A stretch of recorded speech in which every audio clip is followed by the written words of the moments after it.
Everyone's heard of the Italian military in World War II. Most people have a version of the story already locked in.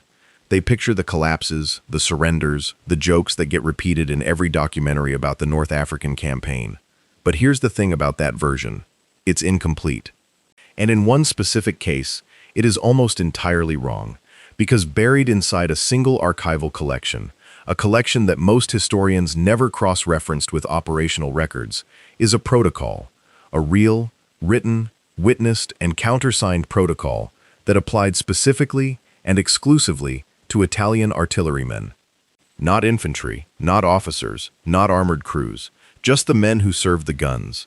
And this protocol, which governed how and when and under what conditions those men could formally lay down their weapons, was completely different from every other surrender framework used by any other branch of the Italian military during the entire war. If you've never heard of it, you're not alone. Most people haven't. Most people who study this period haven't. And the reason for that is simple. It only exists in one place, one archive, and unless you know exactly what you're looking for and where to look, you will walk right past it and never know what you missed.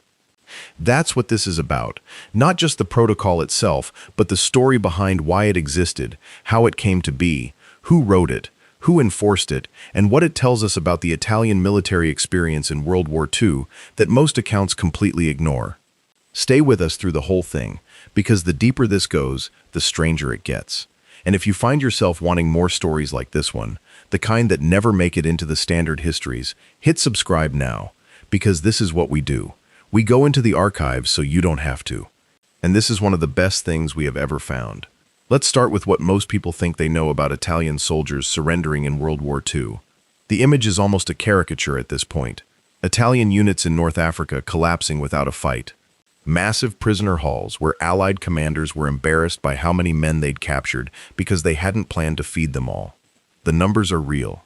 In Operation Compass, the British and Commonwealth forces under Wavell captured over 130,000 Italian prisoners in roughly 10 weeks. The ratio of attackers to defenders during that campaign was staggering in the wrong direction for the Italians. There were engagements where Italian units outnumbered the forces attacking them by factors of 3 and 4 to 1, and still they folded. That happened. It is documented. The surrender numbers are not in dispute. But here is where the standard narrative makes its most consequential mistake. It takes that data, the prisoner numbers, the collapse ratios, the speed of capitulation, and it builds from those numbers a single unified story about how Italians fought and surrendered. And it applies that story uniformly across all branches, all units, all theaters, all circumstances. That is wrong.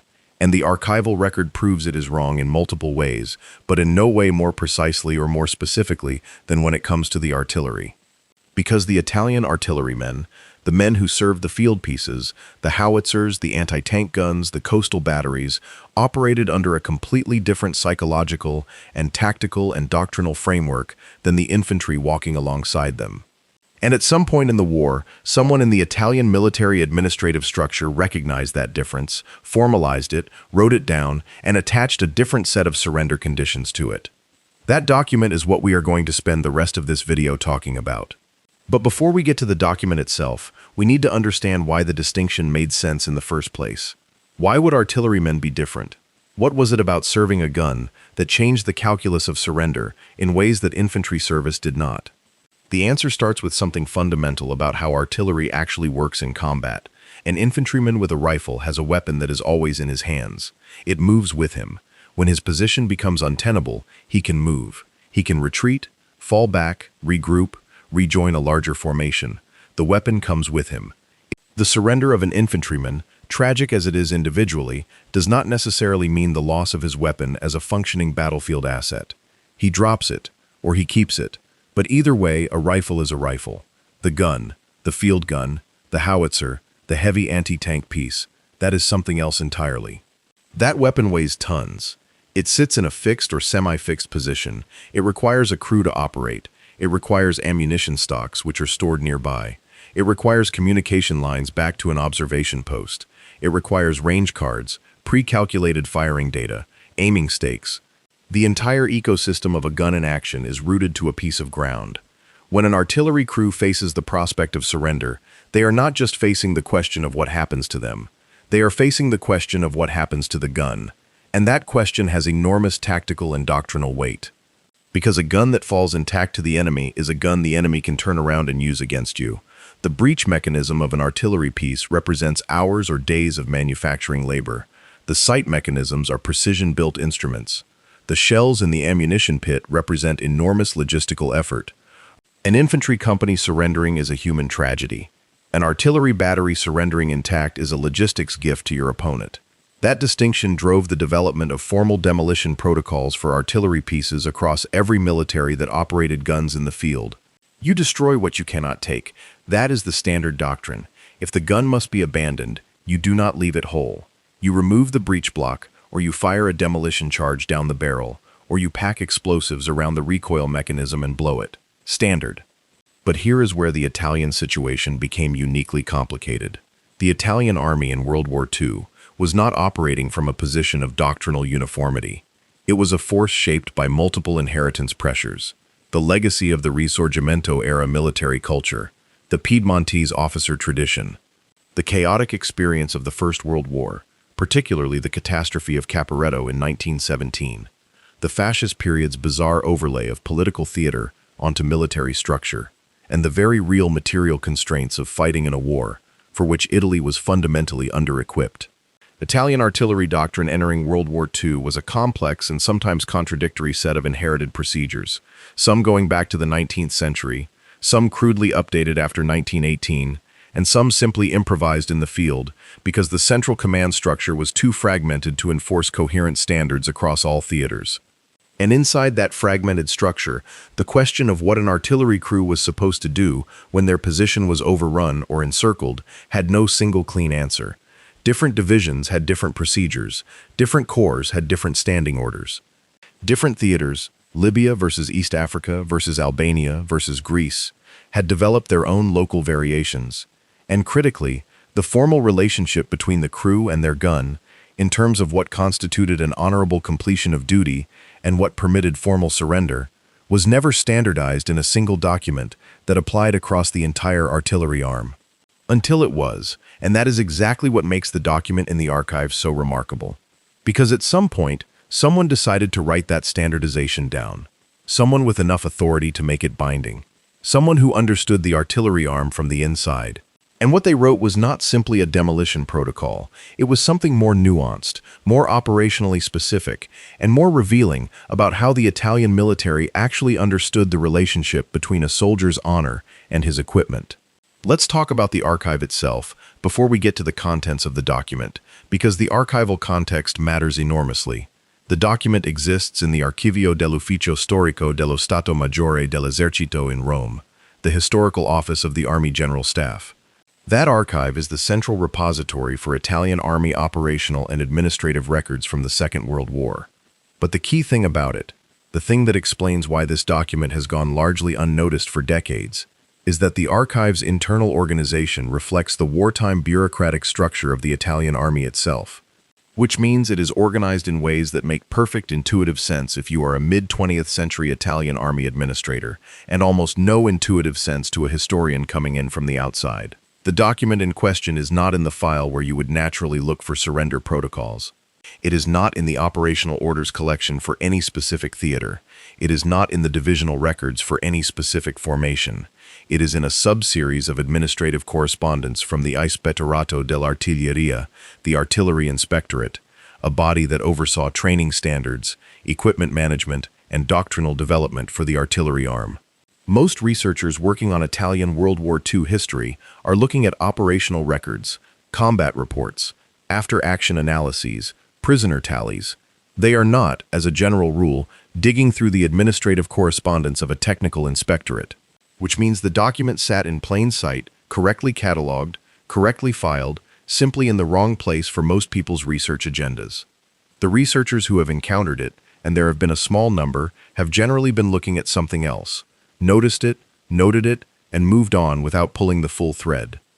Because the full thread requires understanding not just what the document says, but why it exists.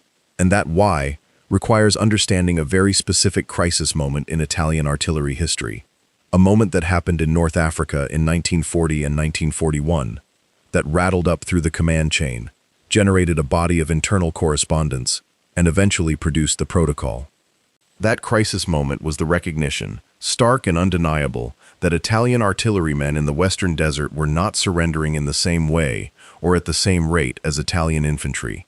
They were fighting longer, holding longer, and when they were finally overrun or encircled beyond any possibility of relief, they were dying at their guns rather than surrendering. Not all of them, not in every engagement, but at a rate that was statistically significant and doctrinally significant, and that created a problem. Because the Italian military command, specifically the Artillery Inspectorate, recognized that they were losing experienced gun crews, not primarily to combat wounds or artillery duels, but to the specific and avoidable circumstance of men staying at guns that could not be saved, to avoid the perceived dishonor of surrendering with the peace intact. That recognition is the foundation of the document. Someone in the Inspectorate, and we will get to who in a moment, decided that the solution was to create a formal protocol that explicitly defined the conditions under which an artilleryman had completed his duty to his weapon and was therefore permitted, in good standing, to surrender. The protocol would establish the line between honorable service to the gun and pointless sacrifice at it, and it would do so in writing, in official language, with the authority of the Inspectorate behind it. That is what makes this document unique in the Italian World War II record. It is not a surrender document in the conventional sense. It is a duty completion document. It defines, in operational terms, what done means for an artilleryman. And it defines done differently than the infantry definition, because the artilleryman's relationship to his weapon demands a different definition. Let's get into what the protocol actually says. The document is formally titled, and translating from the Italian bureaucratic register here, Norme per la resa del personale addetto ai pezzi in caso di irreversibile sopraffazione, which translates roughly as Regulations for the Surrender of Personnel Assigned to Pieces in Cases of Irreversible Suppression. That title alone is worth pausing on. It uses the word irreversible, as a formal doctrinal category. This is not casual language. In Italian military administrative writing of this period, the use of irreversibile in an official document has a specific weight. It means a condition that has been formally assessed and determined to be beyond recovery. Not just difficult, not just dangerous, irreversibly lost. And the protocol spends a significant portion of its text defining exactly what conditions must be met before a position can be considered irreversibly suppressed for the specific purposes of an artillery crew. The criteria are more complex and more demanding than anything in the standard infantry surrender protocols of the period. The first criterion is destruction or disabling of the piece itself. This is the threshold requirement. Before any question of surrender can even be raised, the gun must either be destroyed by enemy action or formally disabled by the crew, using one of the methods specified in an attached technical annex. The annex lists the acceptable methods in order of preference as a minimum action if neither of the above is possible. The protocol is explicit that surrender with a functional piece intact, that is, a piece that the enemy could immediately put into action, does not qualify for the protections and recognitions that the protocol provides. This is the doctrinal core of the whole document. The artilleryman's first duty is to the gun. His right to surrender under this protocol is contingent on having completed that duty to the gun's destruction or disabling. The second criterion is expenditure of available ammunition. If the shells cannot be fired, they must be destroyed by puncturing the propellant charges, or, if time permits, by detonating the shells with a demolition charge. The third criterion is the absence of any viable tactical alternative. This is the most complex criterion and the one that required the most elaboration in the document's text. It essentially requires that before surrender is possible, the crew must have exhausted every tactical option available to them other than surrender. This includes attempted withdrawal with the piece if transport is available. It includes communication with higher command to determine if relief is possible. It includes the possibility of joining adjacent friendly units if any are within range.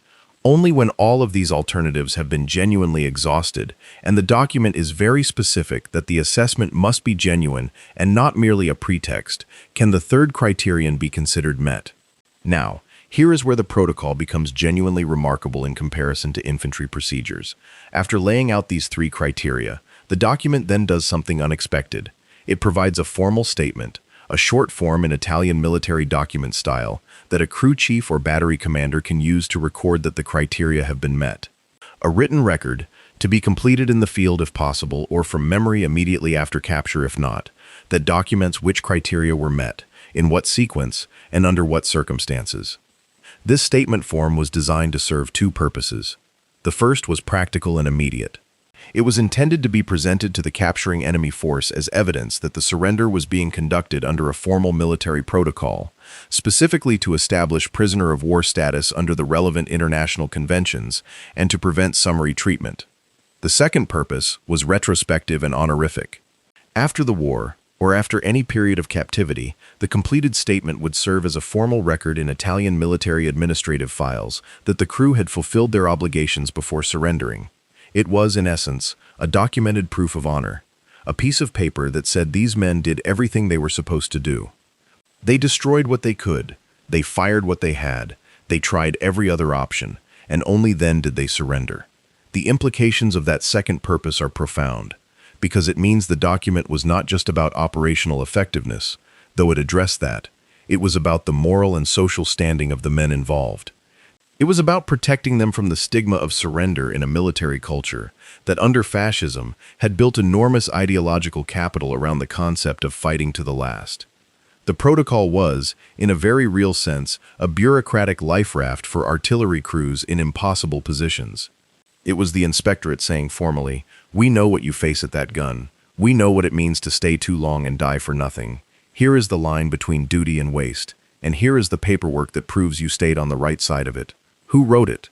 The document bears the formal signature of the Ispettore dell'Artiglieria, as of the document's issue date.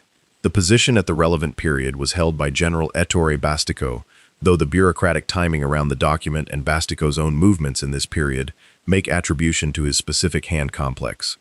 What is clearer from the archival correspondence surrounding the document is that the actual drafting was done lower in the inspectorate's administrative hierarchy by officers who had direct experience with artillery operations in Libya and who had been involved in the post-compass internal assessments that identified the specific problem the protocol was designed to address.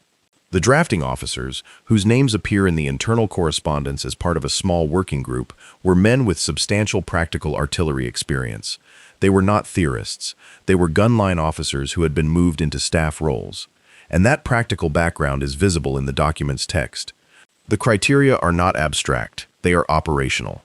They are written by people who had stood at guns, who knew how long it took to remove a breech block under fire, who knew what it meant to look at a position and assess whether the situation was genuinely irreversible or just temporarily terrible.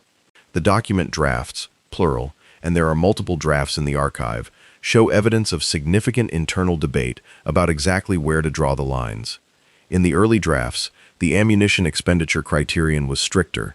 It required complete expenditure of all accessible ammunition, including reserves stored at the battery position, not just ready use. That language was softened in later drafts, apparently after internal comments noting that in many real combat scenarios the reserve ammunition would be stored far enough from the guns that its destruction would require the crew to leave the gun position and then return, an operationally absurd requirement that would actually make surrender more dangerous, not less. The treatment of the ammunition question in the drafting process is one of the clearest signs that this was a document written by practitioners for practitioners.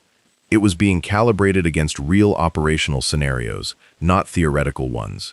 There is also, in the archival correspondence, a fascinating series of communications between the drafting working group and a legal review section within the Army administrative structure, which was asked to assess whether the protocol was compatible with Italy's obligations under the Geneva Conventions and the Hague Regulations.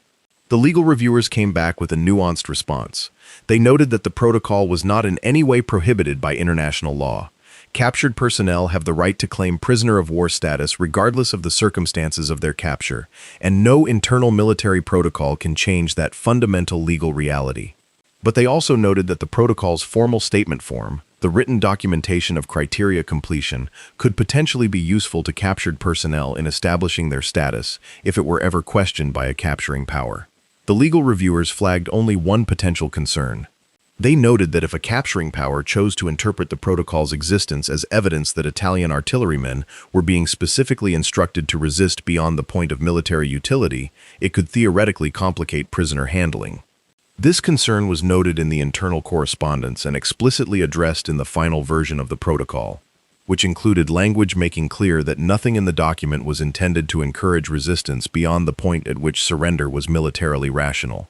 That language, added specifically to address the legal concern, is another piece of evidence that this document was being developed with a seriousness and a thoroughness that is genuinely surprising given the common narrative about Italian military organization in this period.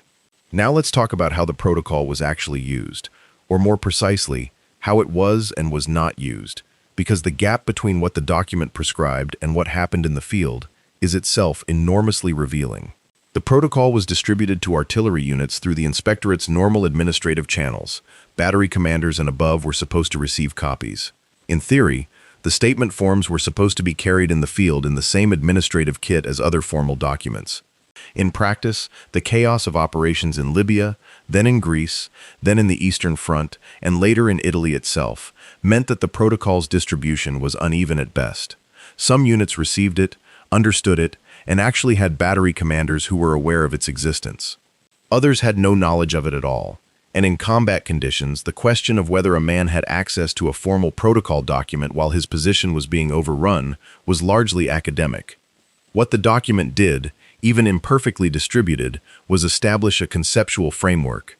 Among the officers and senior non-commissioned officers who were aware of it, there was now a formal answer to a question that had previously had only informal answers. The question of when you have done enough. And that conceptual framework shows up in the post-war testimony of Italian artillery veterans in ways that are often subtle but genuinely present. There are accounts in the oral history collections, some of which overlap with the archival record being discussed here, in which former artillerymen describe making decisions under fire in terms that closely mirror the criteria in the protocol.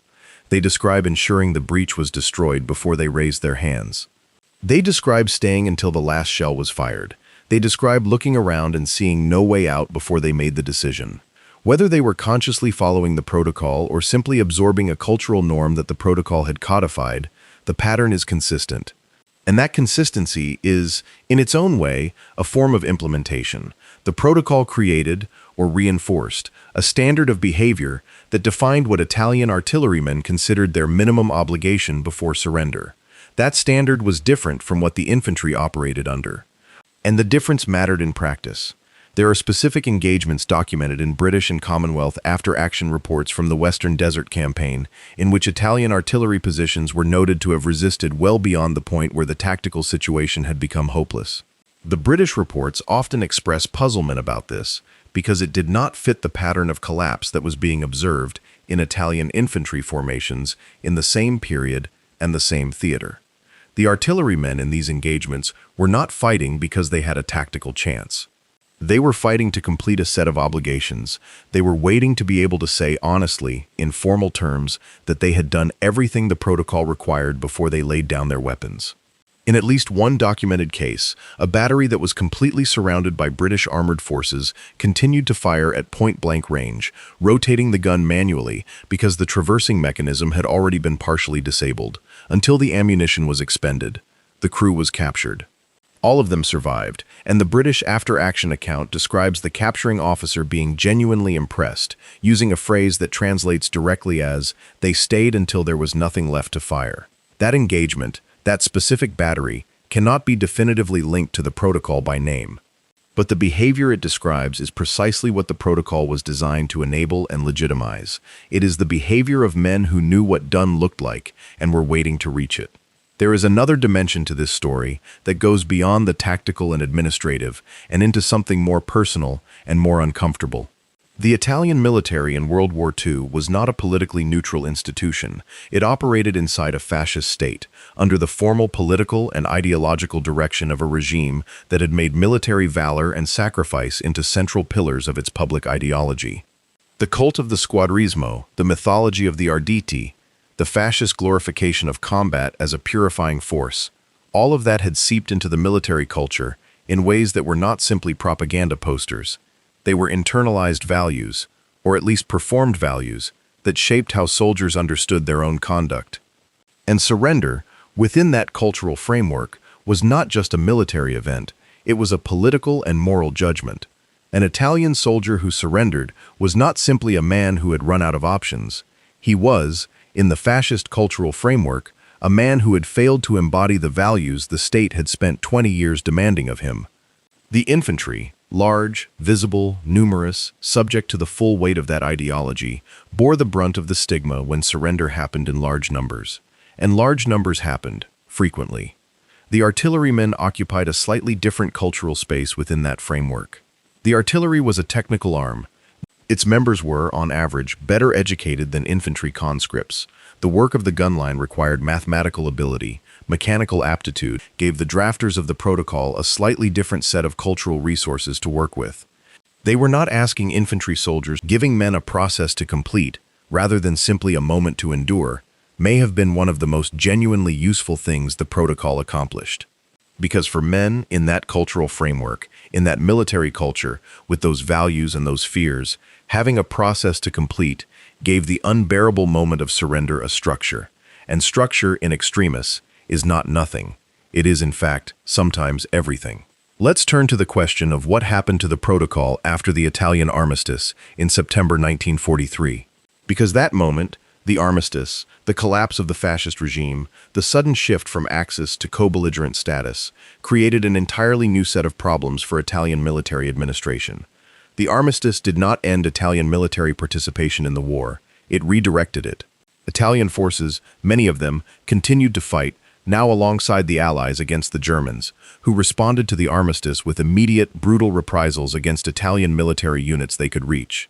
The Italian army in this period was in a state of radical institutional fragmentation. Some units dissolved.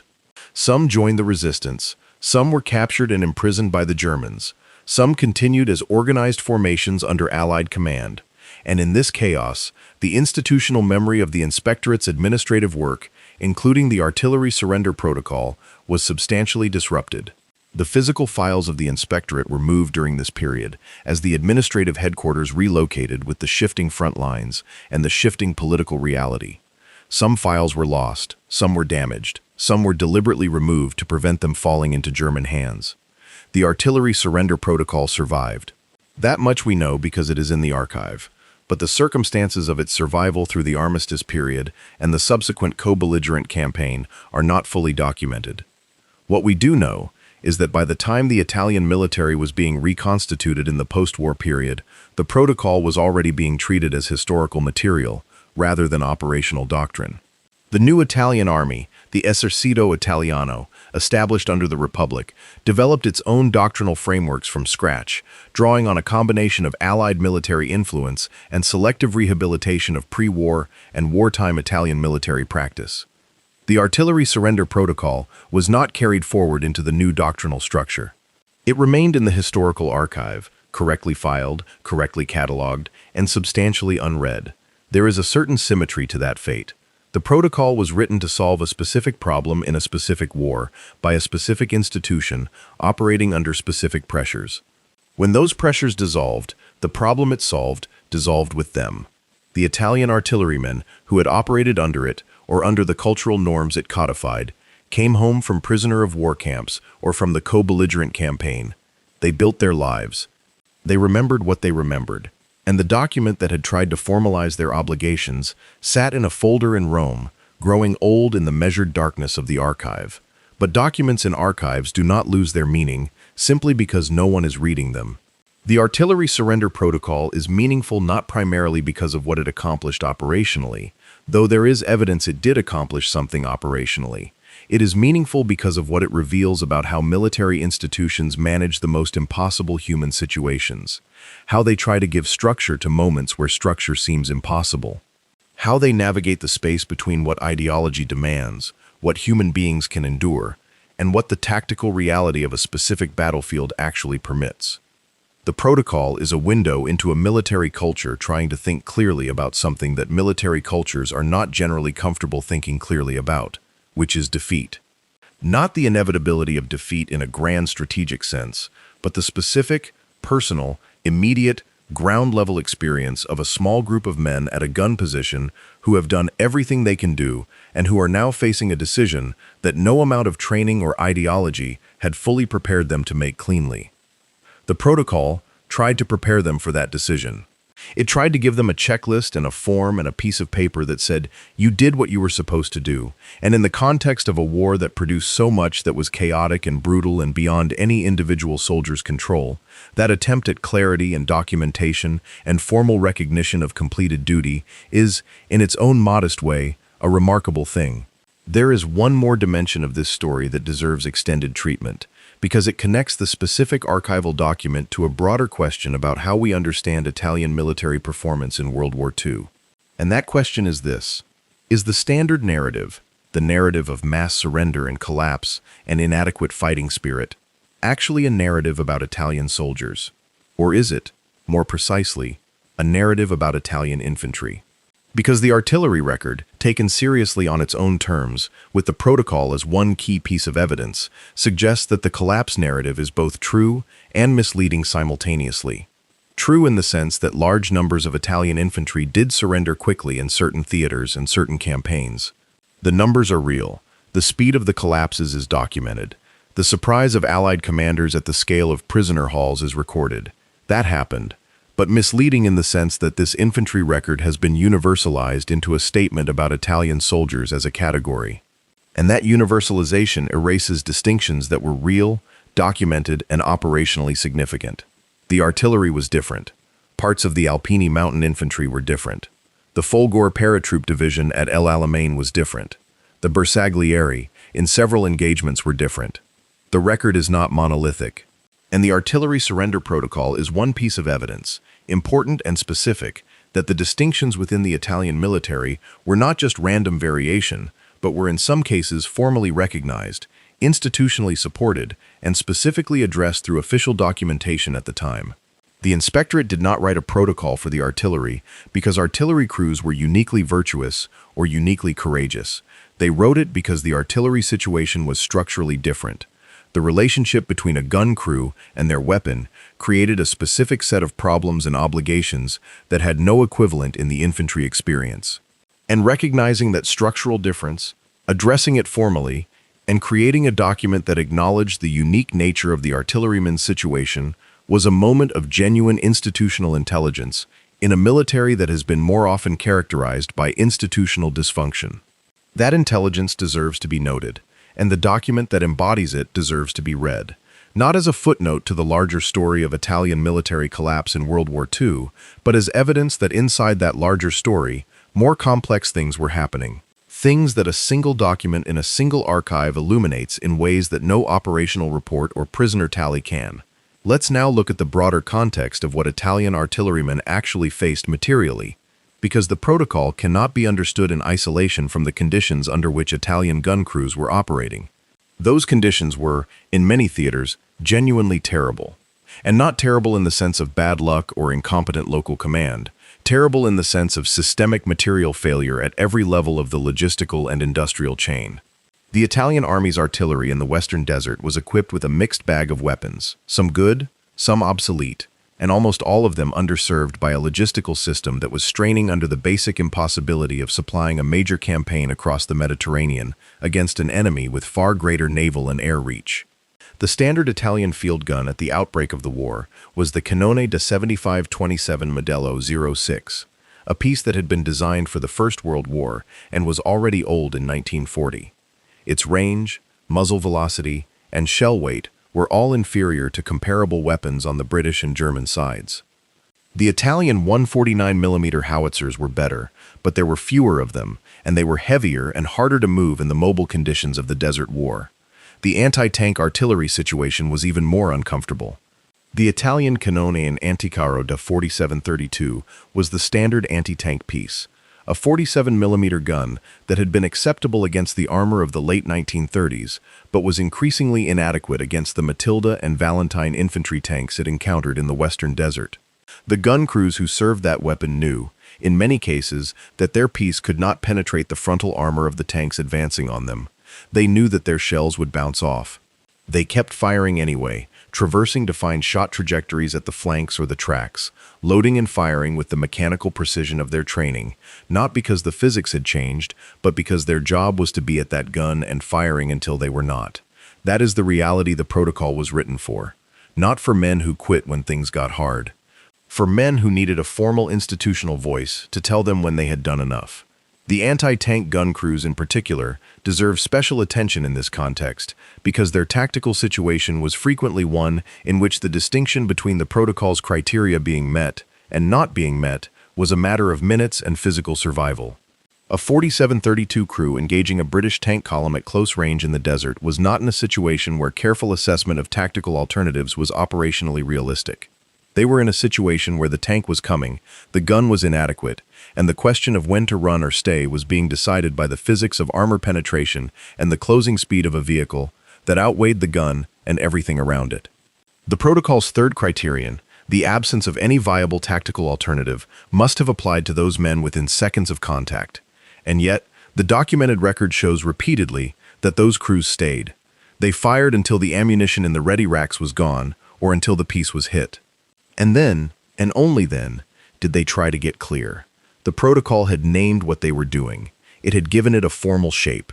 It had told them that this sequence of actions, destruction of the piece, expenditure of ammunition, exhaustion of alternatives, was not just what they felt they had to do. It was what the institution formally recognized as their complete and completed duty. That recognition mattered. It mattered in 1941, in the dust of the Western Desert. It mattered in 1942, during the long retreat to El Alamein.